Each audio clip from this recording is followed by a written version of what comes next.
These days, so many people are starting their own online businesses because they want to start working for themselves and become their own boss. They want to have control over their finances and over their schedule and over their life. But for most aspiring entrepreneurs, this reality never really pans out. They start their business, they invest a ton of time and sometimes a whole lot of money into it as well, but they never turn that business into a consistent source of income, a source of income that can replace their day job and that they can truly rely on. But it really doesn't have to be that way because there are proven systems, there are frameworks for how to scale a business from earning your first few dollars up to consistent 10K months. If right now you're trying to sell a digital product such as a course or a membership, then the framework I would recommend is the 100K method. This is a framework for building a high converting evergreen sales funnel, a proven system that can generate sales of your course or your membership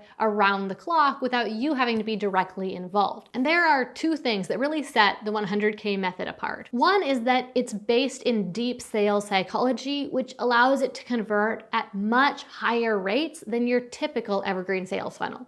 And the other thing is that it is based in iterative design. What that means is that as we guide you to build each step of your funnel, we have you test it before you build on top of it. We don't want you to build an entire system and then turn it on, only find out that it's broken in multiple points. Instead, we want to make sure that you have confidence with every single step so you are sure that you are not wasting your time and that you know when you get to the finish line, you're going to be able to turn on the final version of your funnel and it is going to generate sales for you around the clock. To learn more about the 100K method and how you can use this system to scale your business to consistent 10K months, just visit gillianperkins.com/100K. Again, that's gillianperkins.com/100K.